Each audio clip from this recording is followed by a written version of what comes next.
And hopefully, as I said before, we can get through more of the game. We're currently...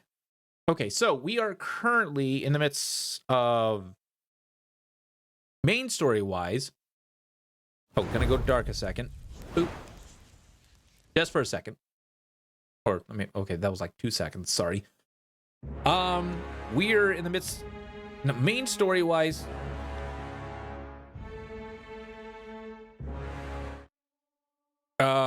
Okay, so we found the wounded something. Trying to think, it's just like, oh god. My brain is not processing properly and it's being annoying. Anyways, main story-wise, here we are. Anyways, the ones who got away. Okay, forge-bound Master Jaspos can be found northeast of his forge in the northern part of Bastard's Wound. Okay, speak with Tidecaster Wagstaff. Okay, so this is primary. So we got 4 things of the primary.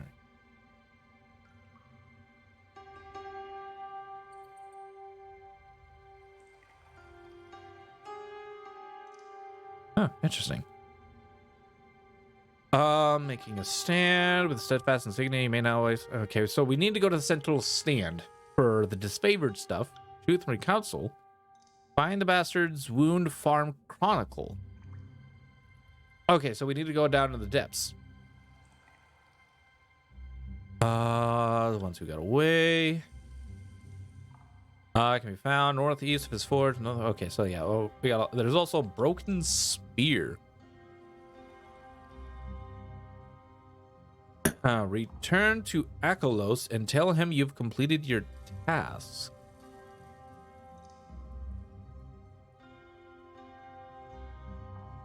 Akolos. Who was Akolos? Oh, Ironhearth.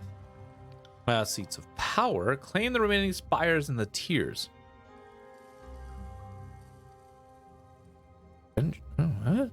Okay, so we still need to claim 3 towers, so that's something. But we need to talk to... Before we can even go to any of the merchants, we need to talk to either Wagstaff or Jaspos. And from what I remember correctly, we might want to be talking to Jaspos because... What the hell? Is that like a teleportation?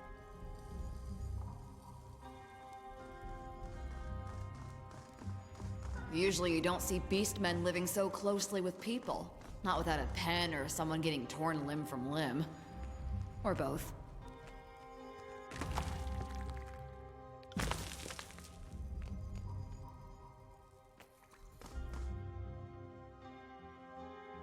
What is this? Slow down. Let's take a closer look.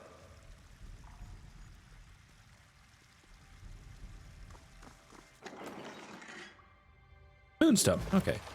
Okay. Oh, so this is a teleportation system. Okay.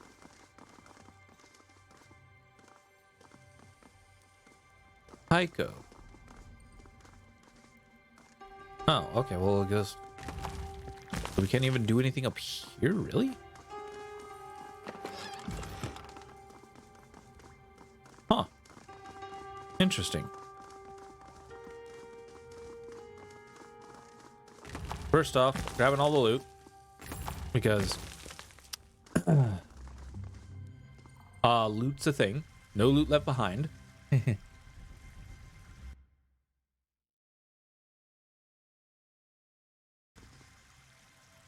And let's go. But we're gonna go attack with the... We'll probably end up talking with both of them, so there's that. But we'll talk with Jaspos first. What? Thank you. Thank you. Thank you. What is that purple? What are the purple potions? I need to find that out. Thank you. Also, there's a blue. Oh, nope, nope. Ah, right here. Boom. Get with me.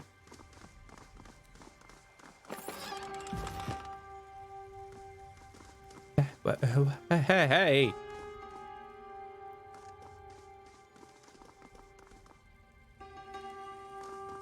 Backstaff can clear up everything. Honest.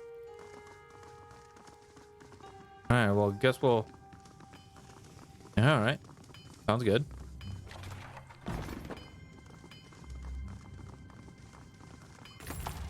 Ooh. What are you? Huh. How about you? Does that work for you? No, it doesn't. How about you? Does that work? No. Oh, well, sad. Grab this and we'll go talk with Flagstaff. Or Jasper. Is it pronounced Jasper? Hopefully there's some dialogue. Hopefully there's hopefully this dialogue is voice acted. If not, then prepare for some reading chat. Quick save and boom. Heavily muscled man stands next to the mixed pile of broken floor tiles and smashed. Oh, by the way, something I realized last night. After the end of the stream, I actually went to the options and checked to see if I was curious. I didn't turn it on. Checked to see whether or not I had the option to see whether or not a dialogue option would show me what would happen for okay, what's the word? Like by popularity or whatever. And there is. I didn't turn it on because I'm already this far into the game, going my own route and guessing things. Anyways, a heavily muscled man stands next to a mixed pile of broken floor tiles and smashed boulders. Head bent in focus, sledgehammer gripped tightly in both hands. Without breaking his gaze, he calmly extends an arm out as you approach, signaling for you to wait. In one smooth motion, he swirls the sledgehammer in a precise arc, effortlessly splitting a large green-gray boulder in two. He smiles and lets out a pleased chuckle before turning to greet you. Sorry. I will say there's a lot more background music now than at the beginning of the game. That was really disconcerting. It's just like, where's my music? Now it's just like, okay, now it's there. Ah, Fate Binder. Damn. That explains the ruckus. Forgive my rudeness. Masters of the craft rarely break focus if we can help it. Old habit. Your arrival is unexpected, but my forge is always open to the servants of the court. I'm Jaspos, master of napping.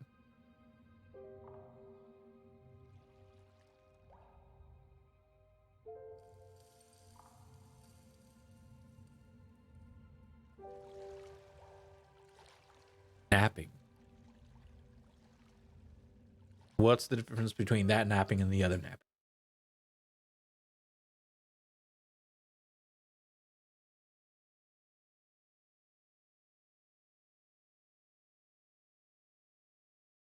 Oh.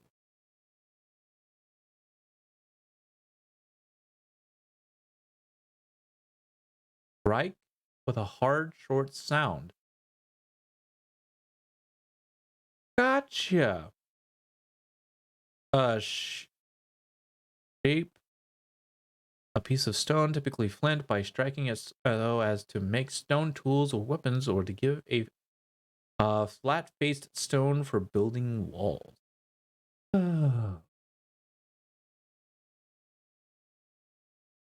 more you know.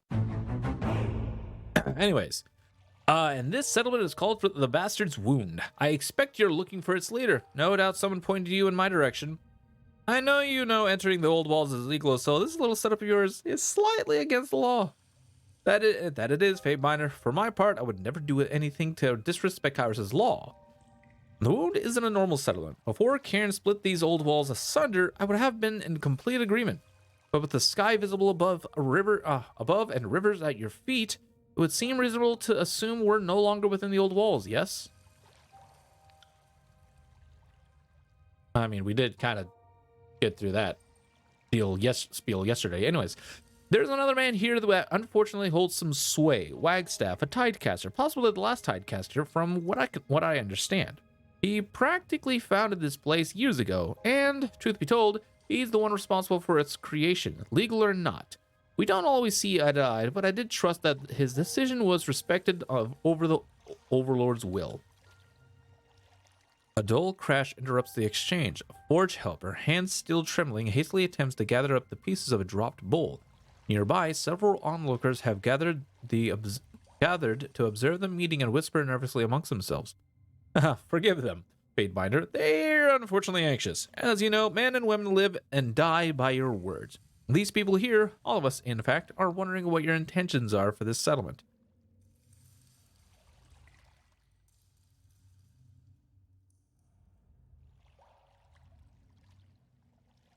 For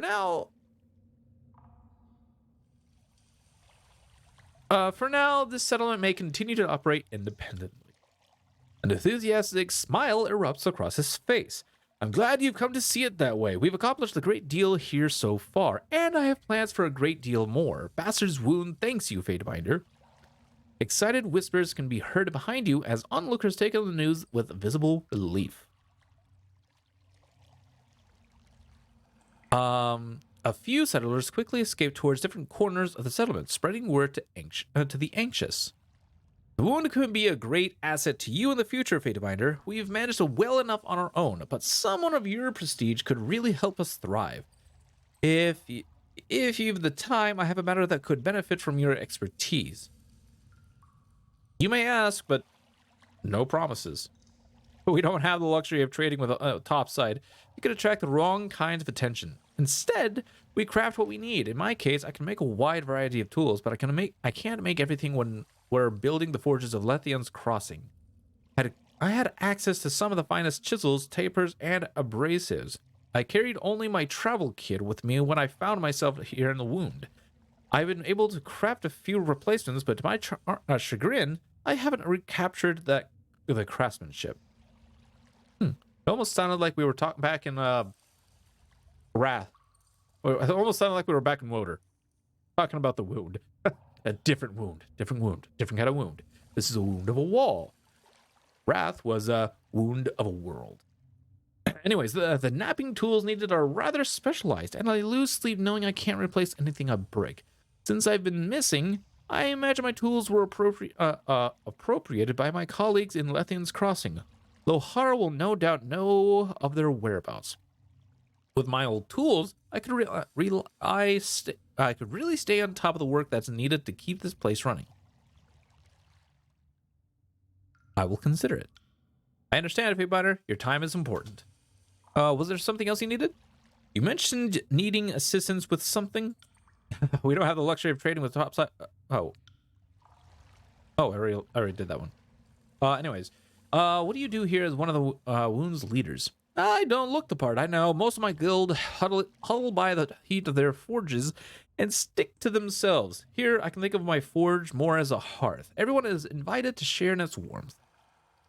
In a practiced motion, he unfastens a rag looped around his belt and wipes off He unfastens a rag looped around his belt and wipes off trace amounts of sweat from his already spotless brow. Perhaps that's better? Obviously, I work the forge. In a place like this, that means everything. Those bridges you see, my handiwork. The knives and weapons everyone's carrying, they come from my forge. The nails holding our containers together and keeping our shelters upright, mine again. But most importantly, I created these stone saves to clean the water.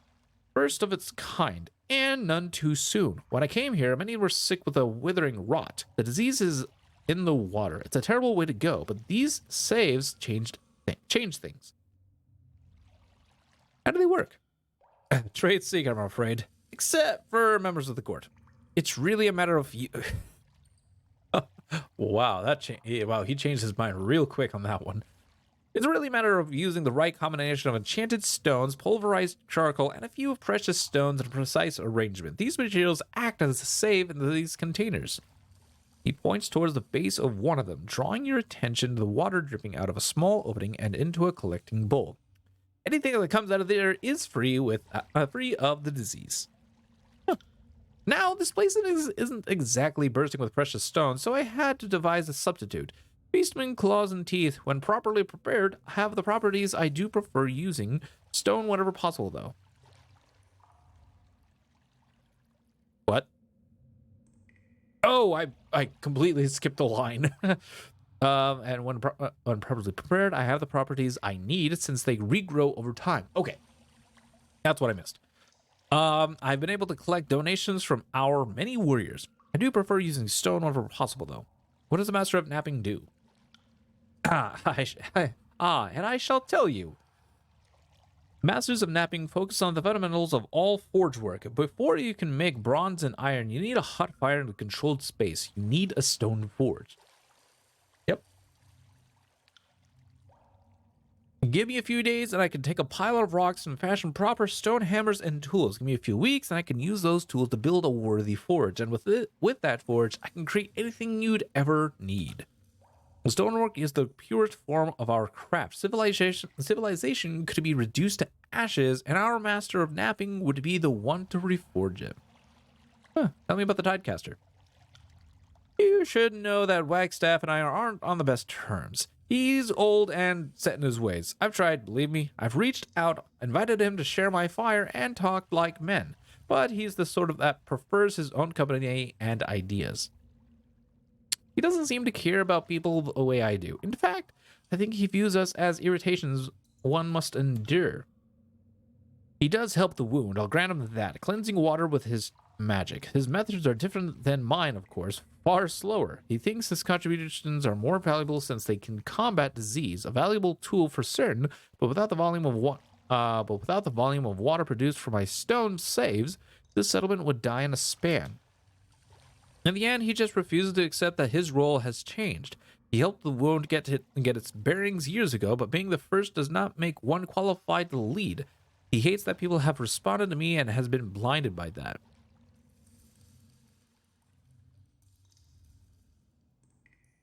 Jealousy. What do you know about Reef Talon? He holds a bowl of crushed rock aloft, squinting to examine its content as he speaks. So you've heard. It's unfortunate what happened to her. Reef Talon arrived a year after I did. A massive creature, one of the largest beasts I've ever seen. She never spoke of her past much, but we knew she was in flight when she stumbled upon the wound with her cubs. Whatever she fled from, it didn't stop her from devouring the Bane. She was good at it, good enough to lead the Beastmen, but Reef Talon had something else far more important. She could heal others with a mere touch. Didn't matter if you had been raked by the Bane or fell on your own sword. She could close up your wounds and send you on your way like nothing ever happened. That's no ordinary magic. How did she do this? I don't think she knew herself. She wasn't a student of her craft, not even using beastmen mystics as a standard. What I do here, that's not an accident. It's years of controlled study and meticulous perfection. Reef Talon simply acted on instinct, and that didn't work to anyone's benefit. Sometimes we're better off without such miracles. Those Reef Talon healed slowly became sick. It was impossible for them to sleep, even when exhausted, and the relentless waking drove them mad. The affliction takes a while to fully take hold, but the end result is always the same. Even worse, those bestowed with magic slowly lose their gifts. Ew. Now they're just known as the Sleepless. All of their life and vitality robbed and spent. A terrible end, Fatebinder. Reef Talon couldn't face her mistakes, and she fled into the old walls like a coward. She probably fled in there because she didn't want to accidentally heal anybody else anymore. Anyways, and to think that many here saw her as a leader. What leader runs in the face of adversity? Those of us that remain, we are the ones that continue to hold up Bastard's wound. But I toil every day to keep the fires of my forge running. And the people can see who they can truly rely upon. Nearby, onlookers shout and lump their fists in support, eliciting a raised fist from the forge-bound master in return. How do you deal with the Bane? In case you haven't noticed, the beastmen with us aren't your common feral savages. Something about this place focuses them. Whether they came as our workers or on their own, they all eventually become fixated on the Bane. I've seen some hunched over guarding our portals for hours. If anybody come through, they'd savage them instantly. But apart from the Bane, our beastmen aren't violent. Strange, but welcome.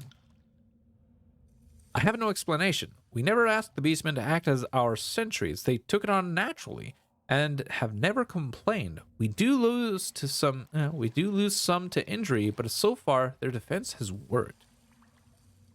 Well, farewell then. Safe journeys. All right, now to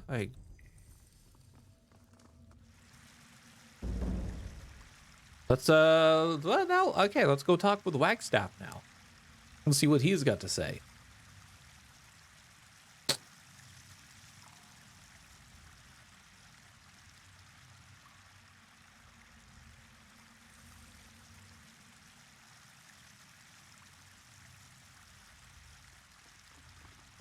I see the Tidecaster has made himself at home in these flooded halls.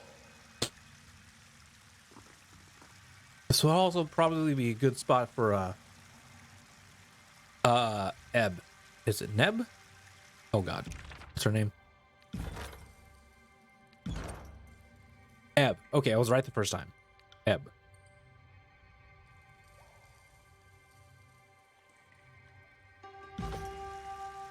Okay, anyways. Alright, Wagstaff.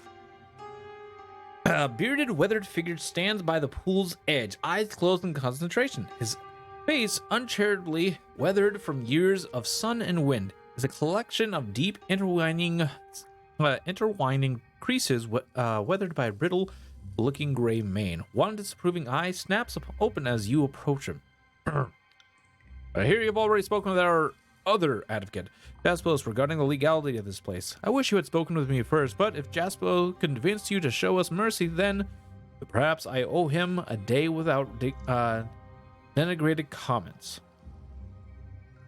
Okay, I already really do not like this guy. Half a day, maybe. Thank you, Fatebinder. I knew the day would come that we'd be discovered, and I imagined a much bloodier scenario. In this regard, I'm happy to be made a fool. Life here in the wound isn't easy, and we always assumed outsiders will bring death, not help. Your leniency is the sort of surprise we needed in these difficult times. I thought I never would have guessed this. Your arrival may be the sign of good things to come. Oh wow, that's a first in this game. Good things to come. Oh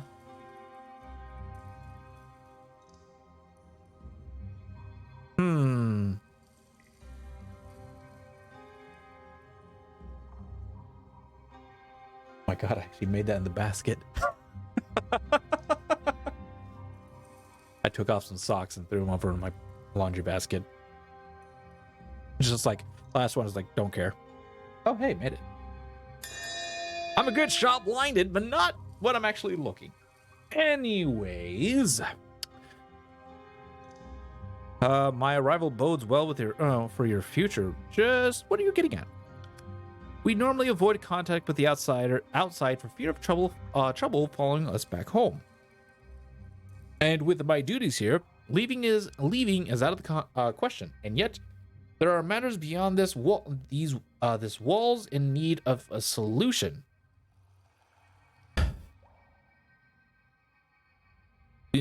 Shouldn't that be these walls instead of this walls? Anyways, beyond these walls in need of a solution, and since I cannot leave this place to handle my own affairs, perhaps I can retain your service. Depends on what you have in mind. There's an old rival of mine still out there, a sage named Voiby. He twists the rope on the end of his belt, grimacing. Yes, we're from rival schools. No, this isn't just a case of an unsettled score.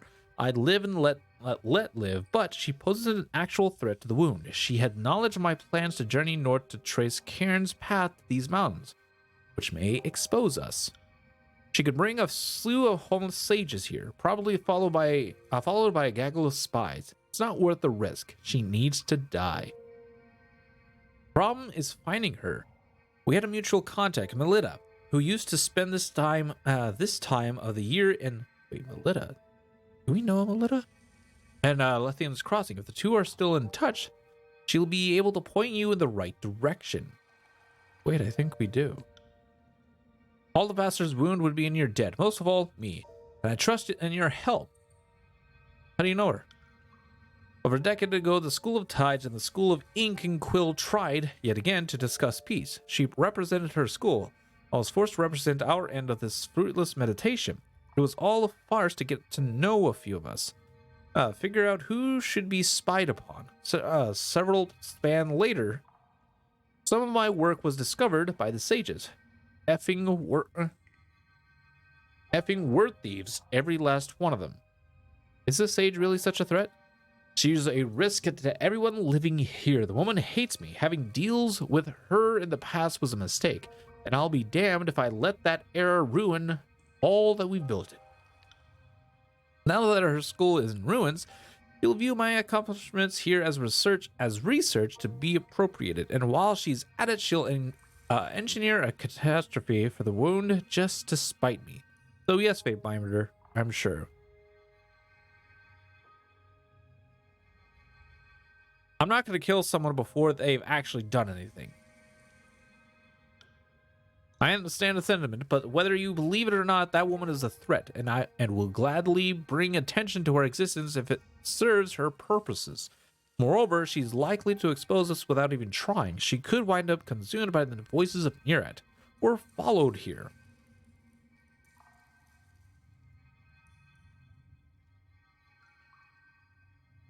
I found this place. Why kill someone when the secret's already out?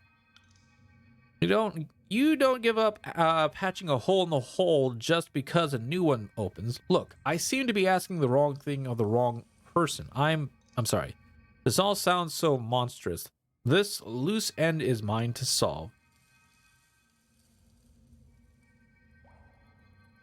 The answer isn't necessarily no. The question is, what's it worth? The security of this place is worth a great deal to me. I will give you all the rings I have. I don't really need them down here. And I will share with you what I stole from the sage. I had every right to return the favor. Did I not? Perhaps you hold true to Kairos' commandments against forbidden lore, but if not, I will educate you. I will find her. Thank you. This matter has haunted me for quite a while. If my stupidity caused the wound to be uncovered, best not to think of it. You have been unlike other servants of Kairos I've encountered. We are indebted to your patience and reason. One more thing, Fatebinder. If you do kill her, be sure to gather her belongings. Very important. That's the one way I can verify that you found the right sage. It would also mean a great deal to see my old scrolls back on the off chance she still carries them. It is a petty and vain request, but if you've been robbed before, you probably know the feeling. Don't know about you, but I feel like fighting someone. Oh.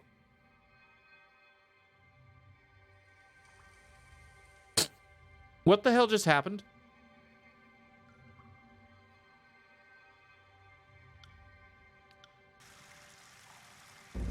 Oh, she leveled up. Anyways, what do you do here as one of the leaders? I'm the only true, as I've said before, but I won't belabor the point. 3 years ago, I stumbled across these old walls and very quickly found I wasn't alone. A clutch of hungry and sick tearsmen had stumbled upon this enclave as well. I had come here to escape Kairos' forces, but I'm nothing if not driven by nobles oblige.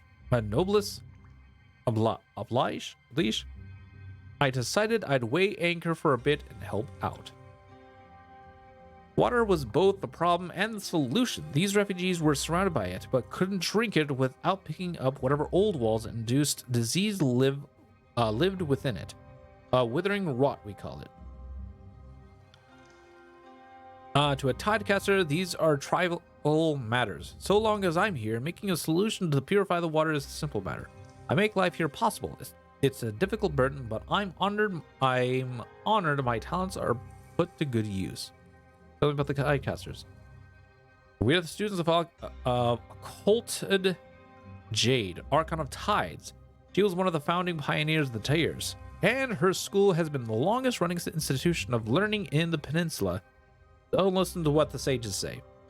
Why didn't you leave with the others? I was one of the few to say. And why not? This is my home. I don't care about Kairos' war or the slaughter sport of these archons, but I also wasn't about to sail west to die of starvation on the high seas. The promised lands are alive. The ocean goes onward, or maybe you fall off the edge, or wrap around the east coast of Terratus and land right in Kairos' lap.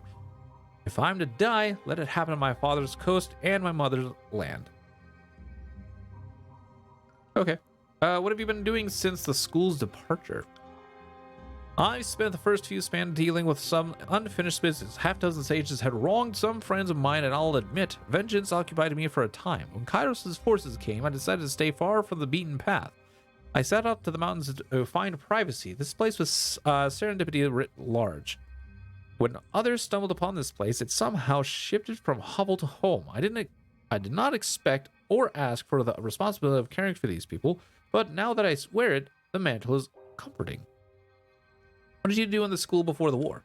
Provost of Antiquities was the official title. My life's work was the curation of the school's past, the relics, sermons of occulted jade, the life story of Tidecaster's elders past, that sort of thing. Oh, so you're basically a historian of relics. Gotcha. A fellow historian. Yes, like I said. Haha. Got it. I didn't realize the Tidecaster gave a care to the historical record. I wonder how your notes would compare to the chronicles of the sages. I'm sure you could fill in countless gaps in your accounting. The Tidecaster glares at Lantry with contempt. Yes, let the historical record note that Lantry takes the hint. Sorry about that. I'll leave you alone. My personal interest has always been the fluid magics of our school. Most of the school embraces the mighty power of Gravelight. I almost can't blame them. For me, water, mist, ice, and fog have always been more immediate, more real, more worthy of understanding. Why didn't the Tidecaster stay and fight Kairos? If I may be so bold as to answer your question with a question, why do you think it was? Not many folks seem to know the truth, so I'm curious what one of Kairos' soldiers believes happened.